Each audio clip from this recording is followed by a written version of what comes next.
Consider it reimbursement for raising you. That is what my mother said as she drained my bank account. I was lying in a hospital bed, paralyzed by anesthesia, watching her press my own thumb against the screen to unlock my phone. She typed in the PIN 1998 and transferred my entire $20,000 disability payout to herself. It's done, she said, looking down at me with cold, unbothered eyes. We needed to make the final payment on the boat, Dorothy. Stop looking at me like that. Before I tell you exactly how I made them pay back every single cent with interest, drop a comment and let me know. What's the one thing a family member has done to you that you will never, ever forgive? I'm reading every single one. 2 days later, the hospital discharged me. My father, Gregory, didn't come up to the room to help me with my bag. He just idled at the curb, honking until a nurse wheeled me out. The ride home was silent, save for his humming along to the radio, tapping his fingers on the steering wheel like he didn't have a care in the world. When we pulled into the driveway, I expected to go to my bedroom. It was on the first floor. Accessible. Safe. But as I hobbled through the front door on my crutches, my mother blocked the hallway. We moved your things downstairs, Sierra said, pointing to the door that led to the basement. The basement? I asked. Mom, it's unfinished. It's damp. And I have a shattered leg. Savannah needs your room, she replied, her voice smooth, reasonable, the way it always was, when she was being cruel. She's starting a podcast. She needs the natural light for her content. Besides, the basement is private. You can recover in peace without bothering anyone. I looked at the narrow, uncarpeted stairs. Every step would be a battle. But I didn't argue. I didn't beg. I just tightened my grip on the crutches and began the descent. That was the moment I stopped being their daughter and started being their tenant. I'm Dorothy, 26 years old. I spent 4 years coordinating complex supply chains for the military in active combat zones. I moved millions of dollars of equipment through hostile territory without losing a crate. I solved impossible problems for a living. And now, I was sleeping on a cot next to a leaking water heater because my sister needed creative space. Lying there in the dark, listening to the furnace rattle, I thought about the math. It always came down to the math. 2 weeks ago, the surgeon told me the operation to reconstruct my knee and save my mobility would cost $12,500 out of pocket because the specialized procedure wasn't fully covered by my veterans benefits yet. I went to Gregory and Sierra. I showed them the paperwork. I didn't ask for a gift. I asked for a loan. I offered to pay interest. We're liquidating assets right now, Dorothy, Gregory had said, looking pained. We just don't have that kind of cash lying around. You'll have to wait. I believed him. I actually believed him. Until the day before my surgery, when I saw the paperwork on the kitchen counter. A bill of sale for a 2024 cabin cruiser. Price tag, $185,000. They named it the Golden Savannah. They didn't have $12,000 to save my leg, but they had nearly $200,000 to float my sister's ego on the lake. That night in the basement, the only light came from my phone screen. I heard a tap on the high window well. It was Thomas, my younger brother. He climbed through the window because he wasn't allowed to disturb the peace upstairs. He looked different. Lighter. It took me a second to realize why his tool belt, the one he wore like a second skin, was gone. I heard about the money, he whispered. He reached into his jacket pocket and pulled out a stack of cash. Wrinkled 10s, 20s, a few 50s. It's $1,800. It's not enough for the surgery, but it'll cover your meds and physical therapy for a month. I stared at the money. Thomas, where are your tools? He looked away, rubbing his grease-stained hands on his jeans. I don't need them right now. I can borrow the shop set. He was lying. A mechanic without his own tools is a laborer, not a craftsman. He had sold his livelihood years of collecting high-end wrenches and diagnostic computers just to buy me antibiotics. He stripped his own future to patch up my present. My parents bought a boat to show off to neighbors who didn't like them. My brother sold his dreams to make sure I didn't get an infection. I took the money, not because I wanted to, but because rejecting it would have dishonored the sacrifice. As Thomas climbed back out into the cold night, I looked up at the ceiling where I could hear Savannah's footsteps pacing in my old room. They thought they had buried me down here. They thought I was broken, broke, and powerless. But they forgot one thing about logistics. You don't need to be the loudest person in the room to control the supply line. You just need to know where the choke points are. And sitting there in the moldy dark, I realized I didn't just want to walk again. I wanted to own the ground they stood on. I didn't leave immediately. Leaving requires a plan, and a plan requires intelligence. If I stormed out the front door screaming, I would just be the ungrateful daughter throwing a tantrum. I needed to be something else. I needed to be a ghost. I waited until 3 a.m. The house was silent. settling into its foundation with the heavy, expensive groans of a property my parents couldn't afford to maintain. My leg throbbed. A dull, rhythmic reminder of why I was awake. But I ignored it. I slid off the cot and lowered myself to the concrete floor. I didn't need to hack my father's computer to know he was lying about his finances. I knew Gregory. He was a man of physical habits. He didn't trust the cloud. He trusted boxes he could tape shut and ignore. I crawled toward the furnace in the back corner of the basement. We used to call it the shame corner. It was where broken appliances went to die, hidden behind a false wall of old insulation. I pulled aside a stack of water-damaged cardboard boxes and found what I was looking for. 3 plastic bins, shoved deep into the shadows, overflowing with unopened mail. I clicked on my phone's flashlight and started digging.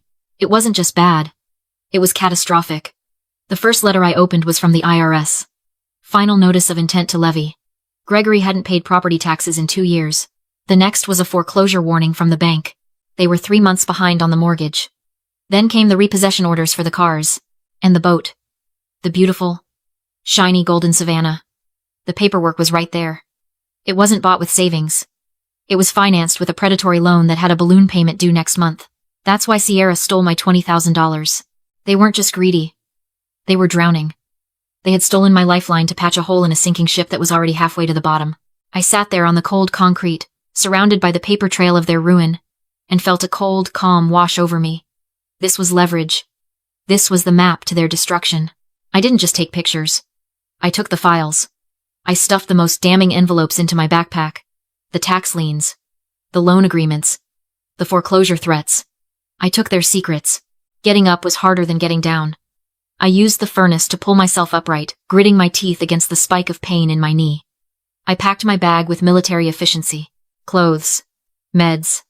The $1,800 Thomas had given me. And the evidence. I didn't leave a note. Notes are for people who want to be found or forgiven. I walked out the basement door into the cool night air. The Uber was already waiting down the street. I didn't look back at the house. I didn't mourn the childhood I was leaving behind. As the car pulled away, I watched the house disappear in the rearview mirror. They thought they had broken me. They thought I was running away to lick my wounds. They were wrong. I wasn't retreating. I was just moving to higher ground to set up the ambush. 3 months later, I sat in a coffee shop across the street from a high-rise in downtown Seattle, watching my father walk through the revolving doors. He looked thinner. The bounce in his step was gone, replaced by the jerky, nervous energy of a man juggling too many lies. He wasn't there to see me. He was there to meet the managing partner of Apex Capital. He didn't know that Apex Capital was a single-member LLC registered in Delaware, or that its sole asset was the $1,800 my brother had given me, leveraged into a line of credit I'd carefully secured. He didn't know that the managing partner was just my lawyer, paid by the hour to look expensive and bored. Gregory was desperate. The golden Savannah wasn't a status symbol anymore. It was a millstone. The balloon payment on the boat loan had hit. The IRS was circling, and he was robbing Peter to pay Paul. He needed a lifeline. I gave him a noose, disguised as a rope. Through the audio feed on my laptop, I listened to the meeting. My lawyer, smooth and predatory, laid out the offer. "It's a specialized bridge loan, Gregory," he said. "We pay off the boat note and bring the mortgage current. 0% interest for 6 months. It gives you breathing room to restructure." 0%? Gregory asked. I could hear the greed sharpening his voice. "What's the catch?" "Structure," my lawyer replied. "Apex only lends to commercial entities. To qualify, you have to transfer the title of your home and the boat into a holding LLC. We treat it as a business asset. It optimizes the tax liability. You write off the interest, depreciation, everything. It's how the big players operate." I held my breath. This was the moment. This was the trap of legal greed. You see, you don't catch a narcissist by offering them a fair deal. They're suspicious of fair. You catch them by offering them a loophole. You have to make them believe they are cheating the system. Gregory didn't look at that contract and see a risk. He saw a mirror reflecting his own perceived genius. He thought he was getting a tax haven. He thought he was outsmarting the IRS and the bank simultaneously. He believed the rules didn't apply to him because he was special. He didn't read the use of collateral section. He didn't ask why the default clauses were so specific. He just saw tax write-off and zero interest. "I've always said the tax code is optional for people who know how to read it," Gregory chuckled. I heard the scratch of a pen. That sound was the deed to my childhood home transferring from Gregory and Sierra to Apex Holdings LLC. "Done," Gregory said, sounding triumphant. "When do the funds hit?" "By close of business," my lawyer said. Welcome to the portfolio. I watched my father exit the building 10 minutes later. He was beaming. He pulled out his phone, probably calling Sierra to tell her he'd pulled off the deal of the century. He walked with the swagger of a man who had just dodged a bullet. He didn't know he had just stepped onto a landmine. By transferring the house and boat into a commercial LLC to secure a business loan, he had legally redefined his home. It wasn't a residence anymore. It was an office. And commercial contracts have very different rules than residential mortgages. I took a sip of my cold coffee. The trap was set. Now, I just had to wait for him to spring it.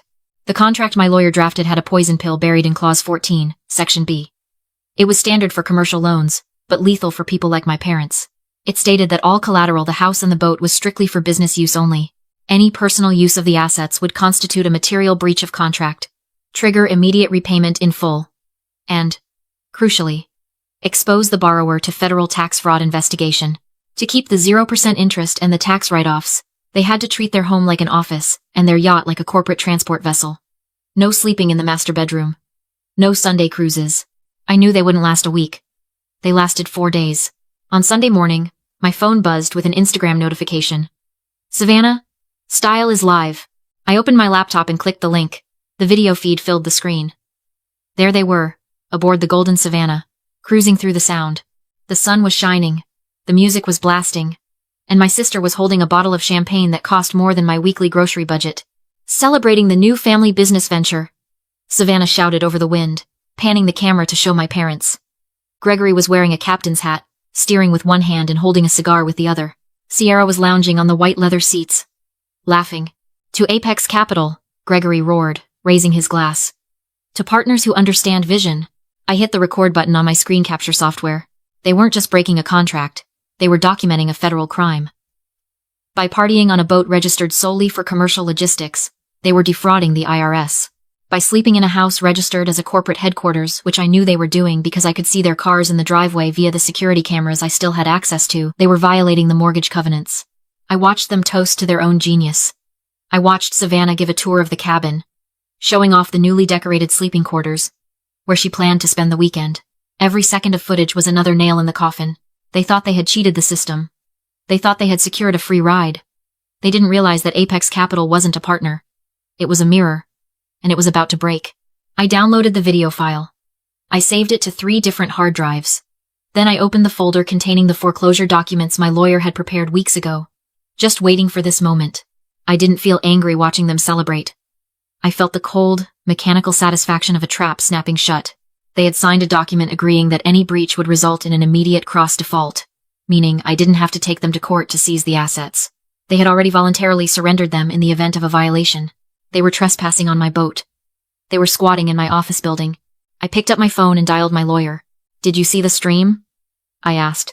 "I did," he replied, his voice devoid of emotion.